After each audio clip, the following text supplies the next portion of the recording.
बिहार में विधि व्यवस्था की स्थिति को देखते हुए बिहार के मुख्यमंत्री नीतीश कुमार ने एक बड़ा निर्णय लिया है। एडीजी स्तर से लेकर डीआईजी रैंक के अधिकारी जिले में जाकर, थाना में जाकर समीक्षा करेंगे। हफ्ता में 2 दिन, बुधवार और गुरुवार। बताया जाता है एक बड़े अधिकारी, आईएएस अधिकारी ने बताया कि हर सप्ताह उक्त आईपीएस अधिकारी को अपने ज़िले में जाना है और हर बार किसी न किसी थाने का गंभीर मामले की समीक्षा करनी है और थाना के अभिलेख की जांच करनी है। लेकिन माननीय मुख्यमंत्री जी, आपको ध्यान देना होगा, कुछ प्रमुख रिटायर आईपीएस अधिकारी की बात माने कि बिहार के मुख्यमंत्री ने विधि व्यवस्था की स्थिति को सुधार लाने के लिए एक अच्छी पहल तो की है, लेकिन जो आईपीएस अधिकारी थाना में समीक्षा कर रहे हैं, गंभीर मामले की, लंबित मामले देख रहे हैं और जहां लापरवाही पाई जा रही है, क्या एडीजी स्तर के अधिकारी या डीआईजी स्तर के अधिकारी जो जिला में जाएंगे, क्या वैसे लापरवाह अधिकारियों पर कार्रवाई होगी या नहीं होगी, या फिर खाना पूर्ति हो जाएगी? इतने पैसे और रुपये बर्बाद कर पटना से एडीजी और डीआईजी और आईजी स्तर के अधिकारी जिला में जाकर अपना समय दे रहे हैं, जो कि वहाँ रेंज में पहले से आईजी तैनात हैं, एसएसपी तैनात हैं, सिटी तैनात हैं, डीएसपी तैनात हैं। पुलिस मुख्यालय से वरीय अधिकारियों का जिले में जाकर समीक्षा करना, इस क्या सरकार, राज्य सरकार को इसका क्या फ़ायदा मिलेगा? एक रिटायर आईएएस अधिकारी की बात माने तो बिहार के मुख्यमंत्री नीतीश कुमार आईएएस और आईपीएस अधिकारी के तबादले से पहले ये जानना चाहते हैं कि किस किस ज़िले में कितने गंभीर मामले लंबित हैं और हत्या में और लूट और डकैती जैसे मामले में कितने अभियुक्त की गिरफ्तारी हुई और कितने फरार चल रहे हैं, किस ज़िले में और रेंज में वहाँ के अधिकारी इस मामले को लेकर गंभीर थे या एसएसपी गंभीर थे या नहीं थे, वहाँ के डीआईजी गंभीर थे या नहीं थे, आईजी गंभीर थे या नहीं थे।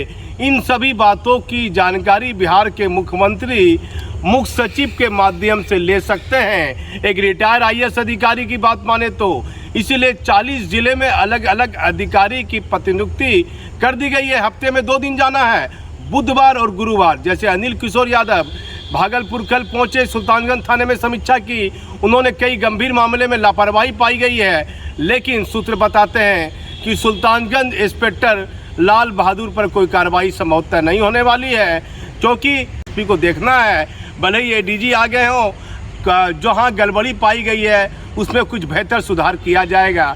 ये बातें हो गई। फिर एडीजी ऑपरेशन औरंगाबाद के दाऊद नगर थाना में उन्होंने निरीक्षण किया और वहाँ काफ़ी मोटरसाइकिल पड़ी हुई थी जो लवारिस अवस्था में बरामद होती है, भारी मात्रा में वाहन पड़े हुए थे, जिस पर एडीजी ने आदेश दिया कि नियमतः जो नीलामी की प्रक्रिया होती है उसको शुरू करें और जो थाने के अभिलेख थे उसे चेक किए और कई तरह के मामले में एडीजी ऑपरेशन वहाँ संतुष्ट पाए। उसके बाद नैयर असनैन खान, एक बड़ा नाम है, पूर्णिया में एसपी रहे। नैयर असनैन खान जो है बेगूसराय पहुँचे और बेगूसराय के मुफस्सिल थाने में कई घंटे तक उन्होंने समीक्षा की। करीब 9:30-10 बजे वो मुफस्सिल थाना पहुँचे और उसके बाद बेगूसराय के एसपी योगेंद्र कुमार के साथ में और डीआईजी सतवीर सिंह भी मौजूद थे। एक समीक्षा बैठक एसएसपी के यहाँ की गई। बताया जाता है कि एसएसपी के यहाँ जो 4 घंटे की समीक्षा बैठक की गई उसमें 7 एसडीपीओ थे और डीआईजी थे और एसपी बेगूसराय मौजूद थे और कई महत्वपूर्ण दिशा निर्देश आर्थिक अपराध के एडीजी नैयर असनैन खान ने दिया, क्योंकि वहाँ वाहन लूट की घटनाएं लगातार बढ़ रही है, इस पर किस तरह रोक लगाया जाए और दियारा क्षेत्र में अवैध शराब माफिया किस तरह पनप रहे हैं, वहाँ टापू बनाकर जो है जहरीली शराब बनाने की शिकायत लगातार मिल रही है, उस पर कैसे विराम लगाया जाए, कैसे कैमरे का इस्तेमाल कर कर माफिया पर शिकंजा कसा जाए। कई महत्वपूर्ण दिशा निर्देश नैयर असनैन खान साहब ने दिए हैं। उन्होंने बेगूसराय में मुफस्सिल थाने की समीक्षा की और 4 घंटे तक बेगूसराय के एसपी के साथ महत्वपूर्ण बैठक की गई और जहां गड़बड़ी देखी मुफस्सिल थाना में, वहाँ बेहतर सुधार का उन्होंने दिशा निर्देश दिया और कहीं न कहीं बहुत ज़्यादा लापरवाही उनके द्वारा नहीं देखी गई मुफस्सिल थाना में, लेकिन जहाँ अभिलेख में जहाँ कुछ गड़बड़ी थी वहाँ सुधार का निर्देश दिया। लेकिन सवाल उठता है, माननीय मुख्यमंत्री जी, एसएसपी जिले में तैनात हैं, रेंज में डीआईजी तैनात हैं, आईजी तैनात हैं, तो आप एडीजी को भेज रहे हैं, डीआईजी को पुलिस मुख्यालय से भेज रहे हैं और उसके बाद भी लापरवाह पुलिस अफसर पर कार्रवाई नहीं होती है। और ऐसे लंबित जो केस के लगातार लंबित मामलों की संख्या बढ़ती जा रही है और ऐसे मामलों में यदि कार्रवाई नहीं होती है तो आपके सुशासन पर सवाल उठना लाजमी है। रिटायर आईएएस अधिकारी ने कहा कि जब बिहार के मुख्यमंत्री बिहार की विधि व्यवस्था को लेकर इतने चिंतित हैं तो एडीजी स्तर के अधिकारी जिले में जाकर थाने की समीक्षा कर रहे हैं।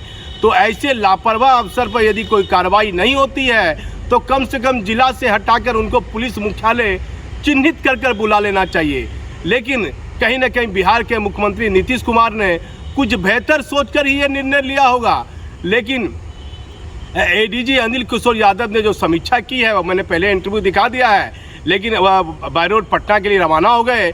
कई घंटों तक भागलपुर डीआईजी सुजीत कुमार बाबूराम साहब के साथ समीक्षा बैठक की। नौगछिया एसपी सुशांत सरोज भी मौजूद थे और कई डीएसपी इंस्पेक्टर दरोगा सभी इसमें मौजूद थे।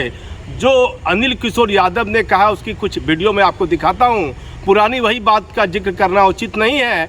जो एक बात उन्होंने कह दी कि सुल्तानगंज थाने के कार्य से वह असंतुष्ट है, तो वही बातें उन्होंने अपने समाचार बयान में कही है। लेकिन फिर भी उनके एक छोटी सी वीडियो बयान वाली में दिखाऊंगा। और जो अधिकारी बैठक में बैठे हुए थे अनिल किशोर यादव साहब के साथ, एसएसपी साहब, डीआईजी साहब, वह वीडियो में सभी थानेदार भी बैठे हुए हैं। वह वीडियो आप हमारे चैनल के माध्यम से देख सकते हैं। लेकिन माननीय मुख्यमंत्री जी, आखिर ये निर्णय तो आपने लिया है, लेकिन इसका रिजल्ट बेहतर क्या होगा, बिहार के हित में क्या होगा, पुलिस अधिकारी के हित में क्या होगा, ये आपको देखना होगा। मैं भागलपुर से दीपक नौरंगी। जो जिम्मेवारी जवाबदेही है ये है कि लॉ एंड ऑर्डर के बहुत सारे मामले लैंड डिस्प्यूट उनके पीछे रहता है, जिसमें जो दूसरे विभाग हैं सरकार के, जो रेवेन्यू से संबंधित, राजस्व से संबंधित, उनका काम कितना मुस्तैदी से हो पाता है, समय से हो पाता है, संवेदनशीलता से हो पाता है, उस पर भी बहुत निर्भर करता है। इसलिए व्यवस्था पहले से ही दी गई है सरकार की ओर से कि थानाध्यक्ष और सीओ साहब साथ में बैठ के शनिवार को वो इस तरह के मामलों का निष्पादन किया करें। और डीआईजी साहब के नेतृत्व में इस चीज़ को और व्यवस्थित रूप से होगा, इसके लिए फॉर्मेट डीआईजी साहब ने दिया है, दे रहे हैं, जिसके हिसाब से और बेहतर तरीके से मॉनिटरिंग हो सके और जनता को दोनों पक्षों में से कोई एक पक्ष न्याय के साथ हो सकता है, दूसरा नहीं भी हो सकता है, तो एक समुचित और यथाशीघ्र उनको न्याय मिल सके, जिससे कभी उसका विधि व्यवस्था पर कोई प्रभाव नहीं पड़े। और अगर कोई अधिकारी किसी भी विभाग का, चाहे रेवेन्यू साइड में, चाहे पुलिस साइड में, कहीं उनकी से कोई कमी रह गई है, उनसे कोई मुस्तैदी में और संवेदनशीलता में कमी रह गई है, तो वैसे लोगों की पहचान हो जाए और कहीं कोई ऐसी चीज़ होती है तो उनसे कैफियत तलब की जा सके। ये व्यवस्था डीआईजी साहब, हमारे एसएसपी साहब, एसपी साहब के नेतृत्व में ये मुझे उम्मीद है कि कारगर तरीके से चल रही है और चलेगी।